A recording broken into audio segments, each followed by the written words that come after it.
A mystery that cannot be explained. An enigma that defies reason.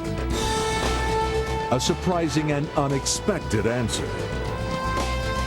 To encounter such a mystery firsthand may change your life forever. Face to face with the greatest riddles of the ages, the world's most profound mysteries reach out and touch your life in ways you never imagined possible.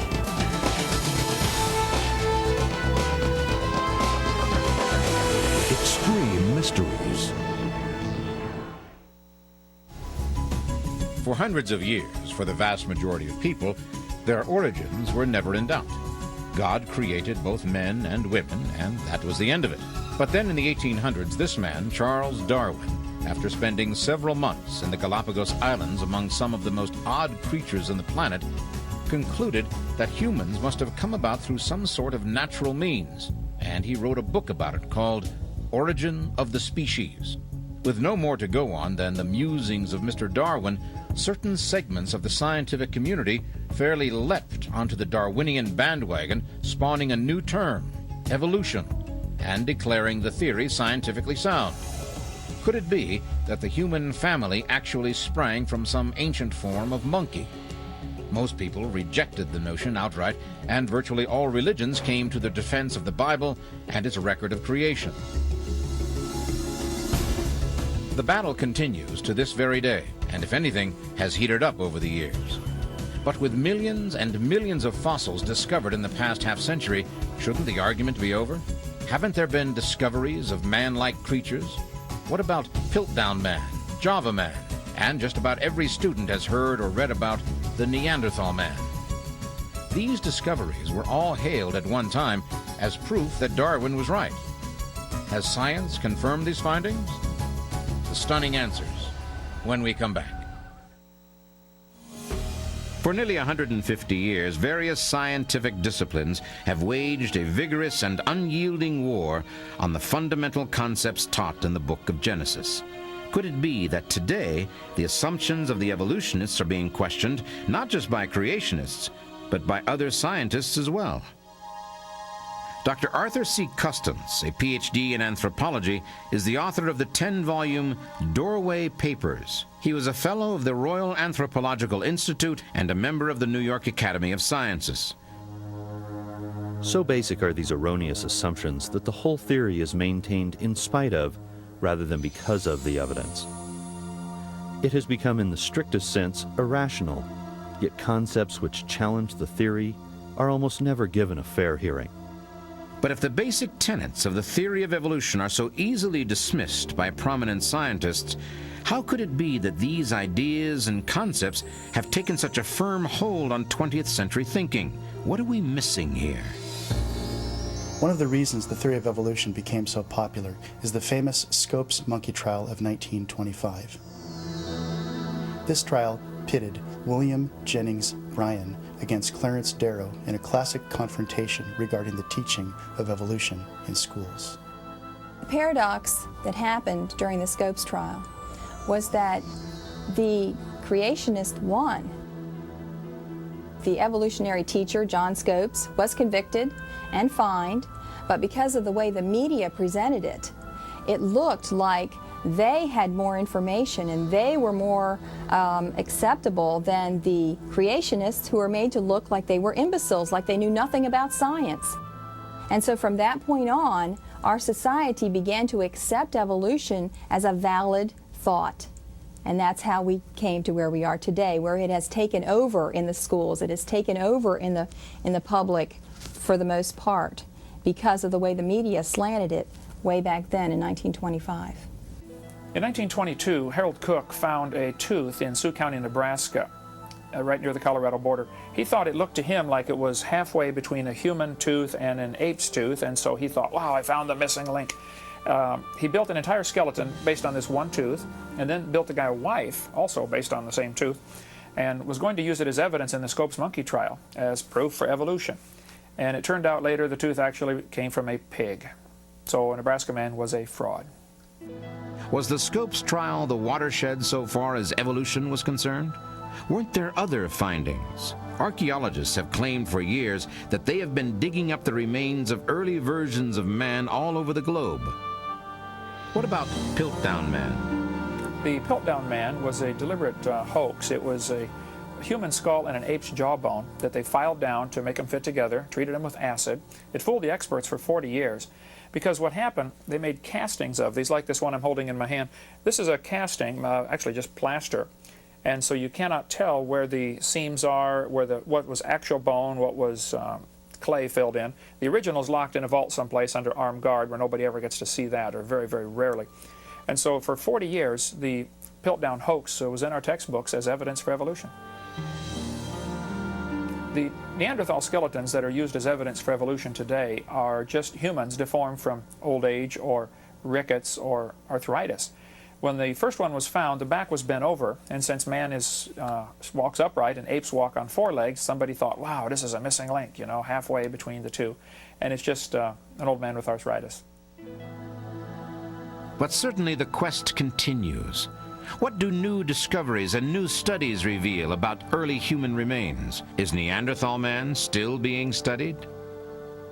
It appears that anthropologists have made a concerted effort to adhere to a rigid uniformitarian viewpoint concerning the aging and growth of ancient populations, despite evidence to the contrary. For example, the Gibraltar II child's skull and jawbones were never allowed to speak for themselves. When we set aside the evolutionary dogma, we find that we have remarkable evidence for a child who matured late and aged slowly, consistent with the long lifespans written about in the Bible. The evidence points towards Neanderthals being post-flood people, certainly not people who lived prior to Noah's flood. Could it be that anthropologists in search of supporting data for the theory of evolution have actually unearthed data that supports the biblical record? What about the widely publicized find affectionately named Lucy? Where does she fit in the evolutionary scale? As you know, Lucy was found in 1974, and sometimes I refer to her as the woman who shook up man's family tree, because she represents for us the oldest, most complete skeleton we have of any human ancestor known to anthropologists. Actually, Lucy was very chimpanzee-like. She stood 3 feet 6 inches tall, had a chimp-sized brain and chimp-like teeth. She was a chimp. The only features that even hint toward human ancestry were her hips and knee joints, and these gave a hint toward erect posture. But even these are very controversial among evolutionists. She comes closer to representing, I think, what the average person thinks of as the missing link than any other fossil we had ever found in Africa. So she has extraordinary importance in terms of understanding the very earliest phases of human evolution. Charles Oxnard, a British scientist, is probably the world's leading expert on Lucy. He spent 16 years studying every bone, doing a computer analysis of each, the dimensions of all the bones, and said, folks, it's not a missing link. It's just an unusual monkey. But haven't there been other fossil discoveries that have gained great notoriety over the years as ancestors of modern man? Another so-called missing link, Java Man, was concocted by Eugene Dubois when he found an ape-like skull fragment and then 50 feet away a human leg bone. However, just before he died, Dubois confessed that he also found 2 human skulls at the same location, and he admitted that the skull fragment belonged to a gibbon, not an ape man. The prestigious National Geographic magazine in May 2000 headlined an article on new paleontological findings as the dawn of humans. This 2-million-year-old hominid skull, the article says, is the most complete of its kind yet found, a large-jawed proto-human that became extinct on a side branch of the human family tree. We're left to wonder how an extinct species so dissimilar to humans could possibly be evidence of the dawn of humans, or even proto-humans for that matter. Apparently, the frantic search for missing links has resulted in a number of mistakes and even fraud. Unfortunately, some of those mistakes are still perpetuated today. Java Man, for example, is still referred to in some texts as the beginnings of Homo erectus. But if the fossil record is incomplete or just plain scientifically unsatisfactory, where does that leave us? Where can we look next? Is there an explanation for the gap in the fossil record? Could it be that there was an Adam and Eve, but we've been looking in the wrong place? Is there some kind of evidence for the origins of man in the more modern DNA or genetic sciences? Is it possible that if the missing link cannot be found buried under the Earth's strata, Adam and Eve might be found under the lens of a microscope?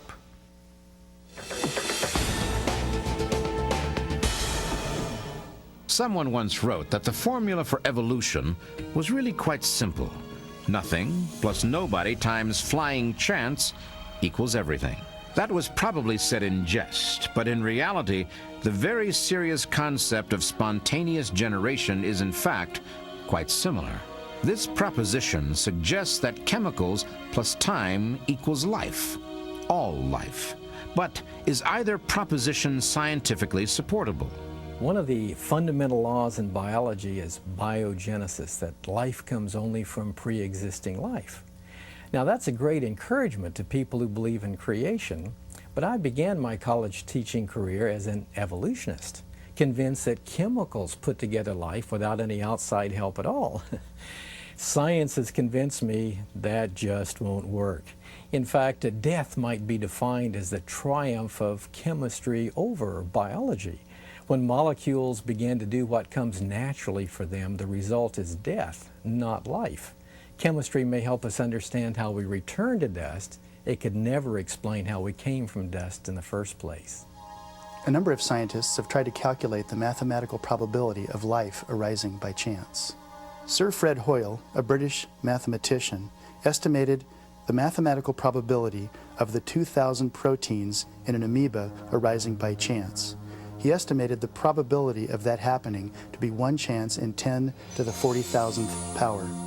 Clearly a mathematical impossibility. The probability of 1 chance in 10 to the 40,000th power is a number so ridiculously small that Sir Frederick Hoyle was forced to conclude that, quote, "it is enough to bury Darwin and the whole theory of evolution. There was no primeval soup, neither on this planet nor any other. And if the beginnings of life were not random, they must therefore have been the product of purposeful intelligence," end quote. The problem with evolutionism is that it has order coming out of chaos. That simply doesn't happen. Science can produce no parallels. Evolutionism is bad science and bad philosophy. But if that's the case, our investigation so far has been fruitless, no pun intended. The Garden of Eden has not been found, and according to a number of scholars in various fields, evolution is untenable. Are these the only possibilities? The story of how the world was created and how mankind came to be is found in the first 2 books of Genesis in the Hebrew Torah, later incorporated into the Bible. These 2 small books had shaped the Judeo-Christian view of the earth and its beginnings for millennia, but by the middle of the 19th century, that view was being challenged. The story is set forth in the simplest of terms. In the beginning, God created the heavens and the earth. The 6 stages of creation are then described, concluding with the creation of man, Adam, and from Adam a woman who was called Eve. The Bible doesn't go into a great deal of detail about how everything was created, only that it was done and in a certain number of days. The Bible also makes it clear that all of this was accomplished by a creator, God, who apparently had some grand design and purpose for his creation.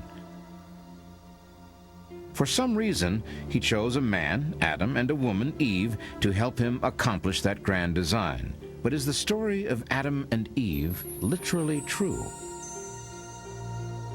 Many people think that the story of Adam and Eve was a symbolic account or a legend or myth to explain the origin of people.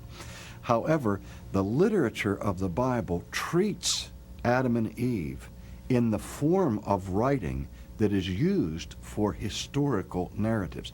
Adam and Eve, for example, are included in family trees. The setting in which they are made has real cities, real rivers that we know of from history. Now, if there are people who say, I don't believe it, but the Bible certainly introduces Adam and Eve as historical figures.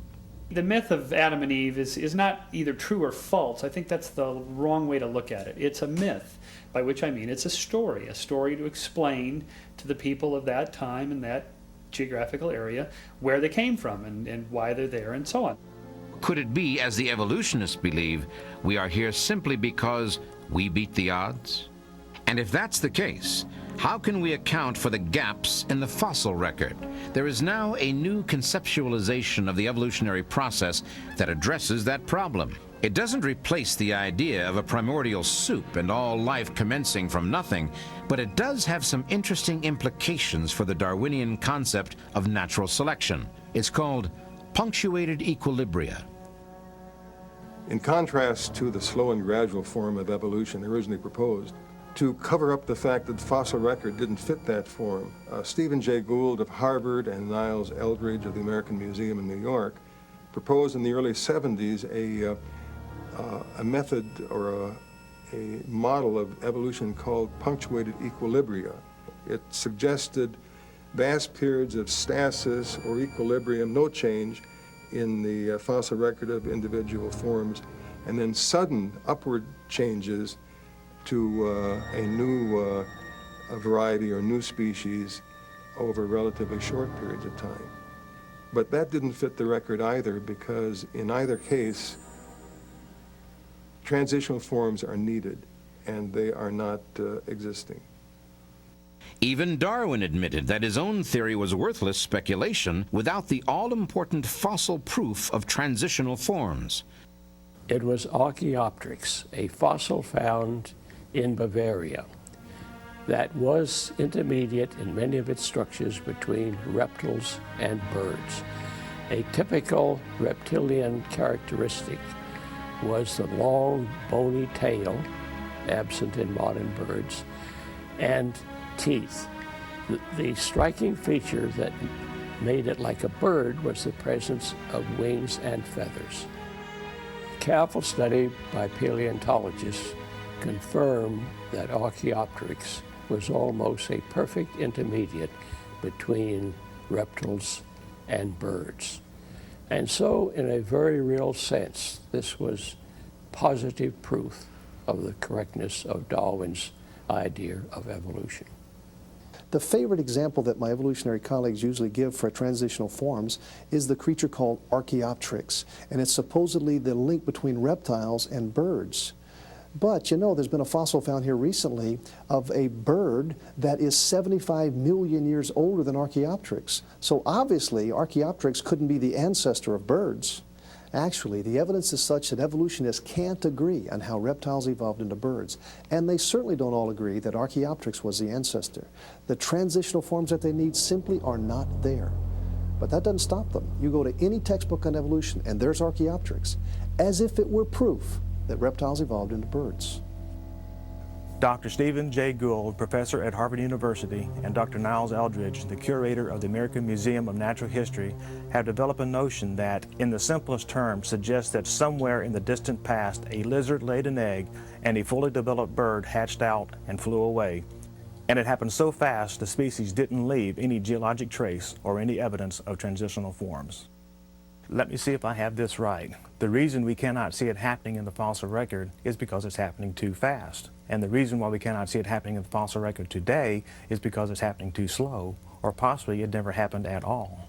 Punctuated equilibria is hardly the last gasp of evolutionary scientists to understand the changes that we see in organisms through time in the fossil record.